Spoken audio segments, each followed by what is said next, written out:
Bonjour et bienvenue sur cette vidéo avec Claire, votre conseillère en allaitement et en parentalité.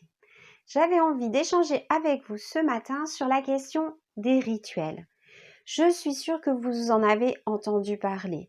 Vous avez entendu expliquer que pour aider un bébé, un jeune enfant à s'endormir, ou même pour vous aider vous-même adulte à pouvoir vous endormir, il était possible de mettre en place des rituels. Qu'est-ce que c'est que cette histoire de rituel? En fait, c'est une succession de petites actions, de petits moments qui se déroulent toujours dans le même ordre et de la même manière et qui vont servir à préparer votre cerveau à l'idée d'aller dormir et donc qui aident votre cerveau à se mettre dans les conditions qui vont vous permettre l'endormissement. Ces rituels sont une aide sûre. Ces rituels vont vous permettre d'accompagner votre enfant vers le sommeil. Vous vous doutez bien que ces rituels ne vont pas être les mêmes en fonction de l'âge de votre bébé, bien sûr, mais peut-être aussi de sa personnalité. Il vient se greffer là-dessus la notion de sécurité affective. On peut imaginer qu'il y a un enfant qui a acquis la sécurité affective, qui sait que ses parents sont présents et qu'ils seront toujours là, va s'endormir de manière beaucoup plus simple et de manière beaucoup plus aisée que l'enfant qui est dans l'angoisse et le doute. Vous-même adulte, vous connaissez peut-être des périodes plus difficiles pour l'endormissement alors que vous avez acquis, j'espère en tout cas, votre sécurité affective. Donc, la sécurité affective est un élément qui favorise l'endormissement, mais bien sûr, pas seulement. Il suffit que vous soyez un petit peu inquiet, un petit peu angoissé, une épreuve, un changement de poste, et dans votre tête, les choses se mettent à tourner et l'endormissement est plus compliqué. Alors, qu'est-ce qui se passe pour les enfants? Eh bien, peut-être il faut d'abord qu'on mette en place pour vous cette notion de la permanence de l'objet et de la peur de l'étranger. Qu'est-ce que ça veut dire? Ça veut dire qu'autour de 8 mois, votre enfant, votre bébé, va avoir acquis une notion qui, à nous, adultes, nous paraît évidente, mais qui pourtant ne l'est pas tant que ça. C'est-à-dire que pour votre bébé, autour de 8 mois, il va paraître une nouvelle chose, c'est que un objet, alors un objet, ça peut être sa balle préférée, mais ça peut être vous, sa maman ou vous, son papa, ne disparaît pas dans la nature, mais même s'il n'est plus dans son champ de vision, continue à exister. C'est quand même important. Soudain, le bébé découvre que même s'il ne voit pas sa maman, eh bien, elle est toujours présente.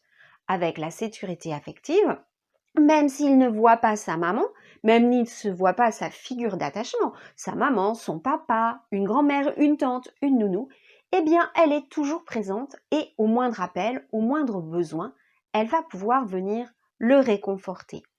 Avec cette notion de figure d'attachement qui, même invisible, reste présente, va arriver la notion de la peur de l'étranger. L'enfant est à ce moment-là capable de faire la différence. Cette personne, je la connais, je peux me sentir en sécurité avec elle et je sais qu'elle va bien s'occuper de moi. Avec cette personne, je ne la connais pas bien et donc je me réfugie auprès d'une personne en qui j'ai confiance. Voyez, ces deux notions nous permettent de dire qu'en fait, avant 8 mois, pour s'endormir, un bébé va avant tout avoir besoin de la présence d'un adulte afin de se sentir sécurisé. Ainsi, les bébés allaités vont dans leur grande majorité s'endormir au sein.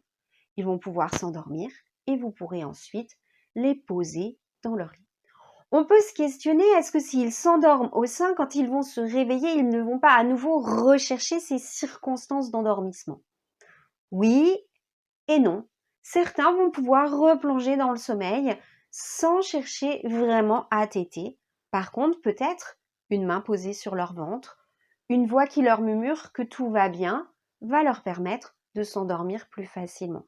C'est ainsi que les bébés à qui on donne une tétine, par exemple, vont eux aussi appeler régulièrement dans la nuit parce qu'ils auront perdu leur tétine et ne seront pas encore capables de la chercher partout dans le lit pour la reprendre. J'ai connu certaines mamans qui mettaient multitude de tétines partout autour du bébé en se disant que comme ça, ils allaient en attraper une ou une autre. Et effectivement, ça peut marcher. Ainsi, avant 8 mois, les rituels d'endormissement, vous pouvez les mettre en place parce qu'ils vont vous aider à préparer la suite. Mais ce qui vraiment aide votre bébé à s'endormir, c'est vous, votre présence, une tétée au sein, un bercement, votre voix. Une fois que votre bébé va avoir 8 mois et qu'il va avoir expérimenté avec vous un certain nombre de rituels, eh bien effectivement, ceux-ci vont l'aider à s'endormir, à se mettre dans les conditions d'endormissement. Alors, quand il a autour d'1 an, ce rituel, il est très court. Ça peut être « je te change ta couche », on se lave un petit peu les dents, je t'emmène dans ta chambre, on met une lumière tamisée et je vais te lire une histoire très courte qui va durer 1 ou 2 minutes. Puis vous allez pouvoir poser le bébé dans son lit, lui donner son doudou, sa tétine s'il en utilise une, il va pouvoir prendre son pouce et il va pouvoir s'endormir. Si vous l'allaitez, eh bien après l'histoire, la dernière tétée du soir va pouvoir venir. Et si vous ne souhaitez pas que votre bébé continue à s'endormir au sein, eh bien vous pouvez, quand vous voyez que la tétée est terminée, qu'il n'a plus que le sein en bouche sans vraiment téter avec efficacité, l'aider à se décrocher du sein, lui dire qu'il est en train de s'endormir. C'est important de mettre des mots et le poser dans son lit. Voilà un autre élément peut-être qu'il est important d'aborder, c'est-à-dire que très tôt, dans le rituel d'endormissement, viennent en fait les mots. Tu te frottes les yeux, tu bâilles, tu es grognon, tu es fatigué, je vais t'emmener dormir. Et plus tard, vous pourrez dire à votre enfant, tu vas aller dormir. Vous voyez ainsi comment, avec votre enfant qui va grandir, le rituel de coucher va pouvoir s'enrichir petit à petit d'éléments de plus en plus importants. Bien sûr, je vous encourage à amener des jeux qui vont petit à petit diminuer l'attention et l'excitation, à éviter absolument tout ce qui peut être écran. Leur lumière bleue vient exciter le cerveau de votre bébé et donc fait l'effet inverse pour le mettre dans des conditions d'endormissement. Et puis, vous pouvez baisser la lumière, baisser les voix et le son, raconter une histoire de plus en plus grande. Attention aux histoires qui font peur.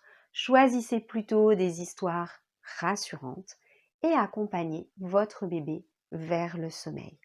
Voilà ce que je voulais partager avec vous aujourd'hui sur cette histoire de rituels, de leur importance, mais aussi de la façon dont on peut les mettre en place progressivement au fur et à mesure où le bébé grandit, au fur et à mesure où ses besoins évoluent, pour avoir des rituels qui correspondent vraiment à ses besoins. Le tout petit nouveau-né, le seul besoin qu'il a, c'est votre présence, votre chaleur, votre douceur et tous vos bercements. J'espère que je vous ai utile. Cliquez sur j'aime. Vous avez un commentaire, une petite remarque. Allez-y, je vous répondrai personnellement et avec beaucoup de plaisir. Vous voulez savoir ce qui se passe sur cette chaîne? Abonnez-vous. À bientôt, j'espère.